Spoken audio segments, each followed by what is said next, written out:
Shiva classes में आप सभी का स्वागत है। जब मैं कीवर्ड्स की बात करता हूं तो कीवर्ड्स होते हैं रिजर्व वर्ड्स। रिजर्व मतलब आरक्षित शब्द, उसे मैं कहता हूं रिजर्व वर्ड या कीवर्ड्स। ठीक है, तो कीवर्ड्स क्या है, बहुत ध्यान सुनेगा। Keywords are the words whose meaning has already been explained to the C compiler, जो C compiler में ऑलरेडी एक्सप्लेन किया गया है, जिसका मीनिंग हम चेंज नहीं कर सकते स्टूडेंट। और टोटल देखिएगा, जो कीवर्ड्स की हम बात कर रहे थे, टोटल जो है 32 कीवर्ड्स होते हैं सी लैंग्वेज में। कितने कीवर्ड्स होते हैं? 32 कीवर्ड्स। मतलब सी लैंग्वेज के आरक्षित वर्ड्स को मैं कीवर्ड्स कहता हूं, जो सी कंपाइलर के द्वारा पहले से ही एक्सप्लेन किया गया है, जिसको हम चेंज नहीं कर सकते। और जो कीवर्ड्स होता है serve as basic building blocks for program statements, ये भी बात करता है किसी प्रोग्राम स्टेटमेंट्स को बनाने के लिए हम कीवर्ड्स का यूज करते हैं। ठीक है, कीवर्ड का यूज जो है उसके इंटेंडेड पर्पज के लिए, मतलब जिस पर्पज के लिए आप यूज करना चाह रहे हैं उसी के लिए इसका उपयोग किया जाता है। आप इसका उपयोग जो है यूजर डिफाइंड वेरिएबल के लिए नहीं कर सकते हैं। सभी जितने भी कीवर्ड्स हैं वो आपको किस में लिखे जाते हैं? लोअर केस लेटर में। लोअर केस मतलब स्मॉल लेटर में लिखे जाते हैं। और एक पॉइंट और रखिएगा, याद रखिएगा, जो कि इंपॉर्टेंट है, टोटल 32 कीवर्ड्स अवेलेबल हैं सी लैंग्वेज में। तो जैसे कि मैंने आपसे सी लैंग्वेज में एक ब्रीफ दिया हुआ था, आप लोग को हिस्ट्री बताया हुआ था कि जहाँ पे आरसीसी की बात होती थी। आरसीसी एक कमिटी था, आरसीसी जो कमिटी था उसी की मदद से इस कीवर्ड्स को आइडेंटिफाई किया गया। और टोटल जो प्री डिफाइंड कीवर्ड्स हैं 32 कीवर्ड्स हैं। और जहां पे आप जितने कीवर्ड्स आपको दिखाई दे रहे हैं स्टूडेंट, ये सारे कीवर्ड्स आप यूज करने वाले हैं अपने आने वाले प्रोग्राम में। और कुछ इंपॉर्टेंट कीवर्ड है जिसका आप उपयोग करने वाले हो, कौन कौन से कीवर्ड है मैं आपको एक बार बताता हूँ। ब्रेक जो आप पढ़ने वाले हो ना, case, character, continue, float, for, else, do, go to, if, int, long, return, ठीक है, struct, switch, union, void, while. कम से कम इतने कीवर्ड्स तो आपको याद ही रखने हैं स्टूडेंट, इतने कीवर्ड्स आपको याद ही रखने होंगे, क्योंकि ये सारे आपके कीवर्ड्स जो है प्रोग्राम में यूज किए जाने वाले हैं जब हम आगे प्रोग्राम कंटिन्यू करेंगे। तो टोटल क्या याद रखना है आपको कीवर्ड्स को? तो कीवर्ड्स को हम कहते हैं आरक्षित शब्द, जो पहले से सी कंपाइलर के द्वारा पहले से डिफाइन है, जिसका मीनिंग हम चेंज नहीं कर सकते। टोटल 32 कीवर्ड्स होते हैं आपके किसमें? सी लैंग्वेज में। और ये सभी कीवर्ड्स आपके लोअर केस लेटर में लिखे जाते हैं, स्मॉल लेटर में लिखे जाते हैं। तो कीवर्ड्स आप सभी को अंडरस्टैंड है? एक बार कंफर्म कीजिएगा स्टूडेंट। ओके, ठीक है, धीरे धीरे आप सभी को याद होते जाएगा कीवर्ड्स, और सभी का कीवर्ड जितने भी कीवर्ड्स हैं उसका डेफिनेशन भी आपको पता चल जाएगा धीरे धीरे। लेकिन अभी सिर्फ आप याद रखिएगा कीवर्ड्स के बारे में, कीवर्ड्स होता क्या है। ठीक है, चलिए नेक्स्ट जो टर्म जो हमें पढ़ना है स्टूडेंट वो है आइडेंटिफायर, कि भाई आइडेंटिफायर होते क्या है। जब हम मैं आइडेंटिफायर की बात करता हूँ स्टूडेंट यहाँ पे, तो आइडेंटिफायर क्या है देखिएगा। N identifier is a string. String मतलब होता है कॉम्बिनेशन ऑफ करेक्टर।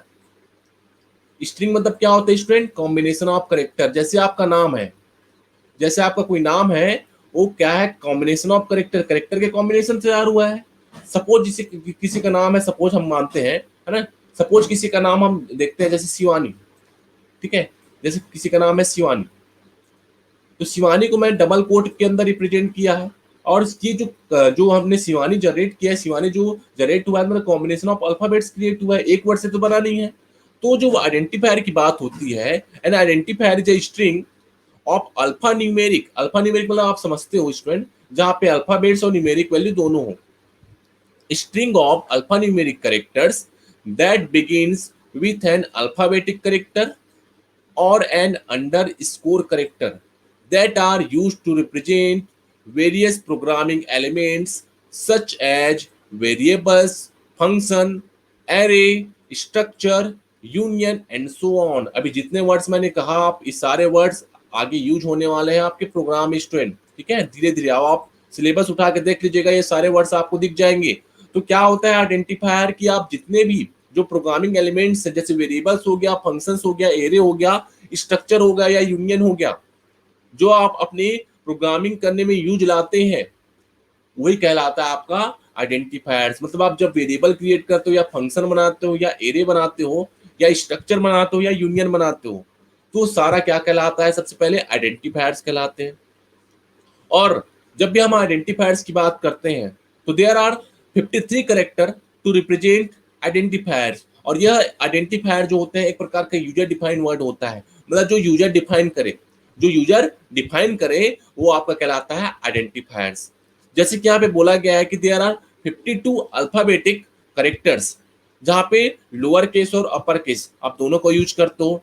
अंडरस्कोर आपने देखा होगा अपने कीबोर्ड्स में, जब आपने कीबोर्ड्स में देखा होगा एक माइनस का साइन है और नीचे में एक और साइन दिया हुआ है छोटा सा, यही आपका अंडरस्कोर कहलाता है। जैसे कि मैंने लिखा, जैसे सपोज मैंने लिखा, मैंने बीएससी सीएस लिखा, बीएससी और अंडरस्कोर सीएस, मतलब ये अंडरस्कोर क्या कर रहा है? इस दोनों करेक्टर को ऐड करने का काम कर रहा है। मतलब जब हम कोई बड़ा करेक्टर लिखते हैं, बड़ा करेक्टर देते हैं, तो वहां पे अंडरस्कोर का काम क्या है? दोनों को कंबाइन करने का, तो वही कहलाता है आपका अंडरस्कोर। जैसे कि यहाँ पे लिखा हुआ है the underscore character is considered as a letter in identifiers. ठीक है, तो अंडरस्कोर को भी एक लेटर के रूप में लिखा जा सकता है, एक लेटर के रूप में देखा जा सकता है। ठीक है, तो जब अंडरस्कोर की हम बात करते हैं तो ये देखिए मिडिल ऑफ एन आइडेंटिफायर, मतलब ये बीएससी सीएस एक बीएससी एक आइडेंटिफायर है और सीएस भी एक आइडेंटिफायर है। मतलब जो वर्ड आप यूज करते हो लिखने के लिए अपने प्रोग्राम में, वो आइडेंटिफायर है। और जो इसका जिसका जो लेंथ हो सकता है लगभग 63 अल्फा न्यूमेरिक कैरेक्टर्स हो सकते हैं। तो 63 इसलिए मैंने कहा है क्योंकि वहां पे 10 जो है डिजिट्स हैं। जो डिजिट्स होते हैं आपके 0 टू 9 आप अपने प्रोग्राम में यूज में ला सकते हैं। तो आइडेंटिफायर क्या है स्टूडेंट? एक प्रकार का देखिएगा तो एक प्रकार का क्या है, एक अल्फा न्यूमेरिक कैरेक्टर्स है, जहां पे आप जब अब इसे स्टार्ट करते हैं अल्फाबेट से स्टार्ट कर सकते हैं या अंडरस्कोर से स्टार्ट कर सकते हैं। तो आगे मैंने एग्जांपल पे समझाया भाई कि आइडेंटिफायर आप किसे कहते हैं और उसका आप एग्जांपल किस तरीके से देखते हैं। ठीक है, तो जब रूल्स की बात होती है तो रूल्स भी हमें जरूरी होता है। जी स्टूडेंट, जी स्टूडेंट आपकी वॉइस नहीं आ रही है।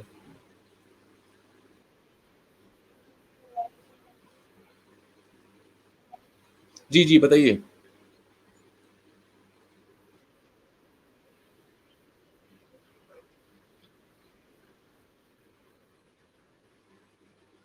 अभी मैंने कहा बच्चे आप लोग सिर्फ अभी याद रखिएगा इन इन चीजों के बारे में, ये सारे कीवर्ड्स जो है अभी यूज किए जाएंगे। ठीक है, तो अभी सिर्फ मैंने बोला है कि आपको याद रखना है, अभी सिर्फ इसको माइंड में रखिए। कीवर्ड्स, ये सारे कीवर्ड्स धीरे धीरे आएंगे। CHAR मतलब होता है करेक्टर, CHAR मतलब होता है करेक्टर। ठीक है, अभी अभी आपको याद रखना है, ये सारे कीवर्ड्स आपके आने आने वाले हैं, तभी पेशेंस रखिए। ये मैं बता रहा हूँ, इसका मतलब ये नहीं कि आपको सभी चीजें अभी एक बार में बता दो, एक बार बताऊंगा तो आपको कंफर्म नहीं होगा। अभी ये सारे कीवर्ड्स हैं, इतना याद रखिए। और टोटल 32 कीवर्ड्स होते हैं आपके सी लैंग्वेज में, इतना याद रखेंगे। और ये जो सारे कीवर्ड्स हैं वो आपके आगे प्रोग्राम में यूज किए जाने वाले यूज किए जाने होंगे। तो जब कीवर्ड्स आएगा, नाम आएगा, तो आपको बताऊंगा कि भाई इस कीवर्ड्स का क्या यूज है, क्यों हम इसका उपयोग करते हैं। तो अभी तो सिंपल आप याद रखेंगे बच्चे कि भाई जो ये जो कीवर्ड्स हैं ये रिजर्व्ड वर्ड है, इसे हमने नहीं बनाया है, इसी कंपाइलर के द्वारा ऑलरेडी एक्सप्लेन किया गया है और सबका अपना अपना मीनिंग है।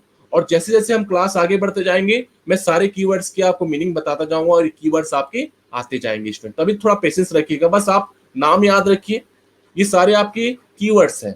ठीक है, इसके फुल फॉर्म में आगे बताऊंगा जब हम क्लास करते जाएंगे, आगे बढ़ते जाएंगे। तभी सिर्फ इसके कॉन्सेप्ट को याद रखिएगा और जो सिनेरियो मैंने बताया उसको याद रखिएगा। ठीक है बच्चे, अब हम बात करते हैं आइडेंटिफायर्स की कि आइडेंटिफायर्स होते क्या है। तो आइडेंटिफायर का जो पहला अक्षर होता है, जैसे कि मैंने कहा, अल्फाबेट या अंडरस्कोर होता है।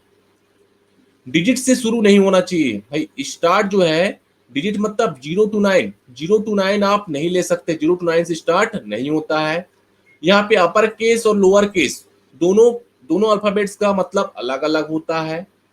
आप आइडेंटिफायर में कॉमा या ब्लैंक स्पेस का यूज नहीं करते हैं। कीवर्ड्स को आइडेंटिफायर के जैसा उपयोग हम नहीं कर सकते हैं। मतलब जो कीवर्ड्स आपने देखा ना 32 कीवर्ड्स, आपको आप उसे एज ए आइडेंटिफायर यूज नहीं कर सकते हैं। ठीक है, जैसे कि आपने यूज किया CHAR, आप इसका यूज जो है एज ए आइडेंटिफायर नहीं कर सकते क्योंकि ये कीवर्ड्स है जो आपके प्रोग्राम में बेसिक पर्पज के लिए यूज किया जाता है। ठीक है, आइडेंटिफायर्स जो होते हैं 21 करेक्टर से ज्यादा नहीं होना चाहिए। मतलब आइडेंटिफायर जो है सार्थक, छोटा और पढ़ने में आसान होना चाहिए। अब चलिए जो मैंने एग्जांपल समझाया, ये देखिए जो वैलिड आइडेंटिफायर्स की मैंने बात कही स्टूडेंट, ये वैलिड आइडेंटिफायर्स है।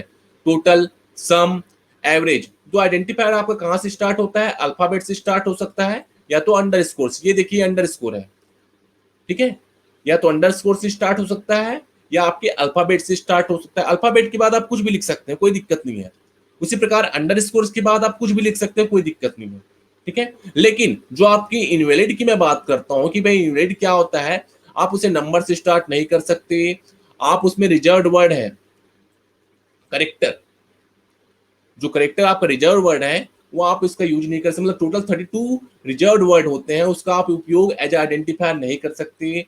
साथ साथ जो स्पेशल करेक्टर है, जैसे आपने लिख दिया x+y, आप उसका उपयोग जो है एज आइडेंटिफायर नहीं कर सकते। ये बात बोली जा रही है इस पर्टिकुलर एग्जाम्पल में, ठीक है। साथ साथ मैंने आपको हिंदी नोट्स भी प्रोवाइड किए हैं आइडेंटिफायर के, और उसके रूल्स को भी मैंने बताया। रूल्स मैंने तो अभी ऑलरेडी आपसे डिस्कशन किया ही कि आइडेंटिफायर क्या है, किसी भी वेरिएबल्स का नाम, फंक्शन का नाम या एरे का नाम होता है। और वेरिएबल्स क्या होते हैं मैं आगे बताऊंगा, फंक्शन क्या होता है आगे आप पढ़िएगा, एरे क्या होता है आप आगे पढ़िएगा। तब भी मैं आपको समझा देता हूं कि वेरिएबल्स जो होते हैं स्टूडेंट, वेरिएबल जो होते हैं जो हमेशा चेंज होते रहते हैं, चेंजेबल होता है, वो वेरिएबल कहलाता है, इतना याद रखिए। फंक्शन, सेट ऑफ मॉड्यूल्स क्या सेट ऑफ स्टेटमेंट्स को मैं फंक्शन कहता हूँ। एक टर्म आपने देखा एरे, एरे जो होता है collection of similar data items, एक समान डेटा आइटम्स के कलेक्शन को मैं एरे कहता हूं।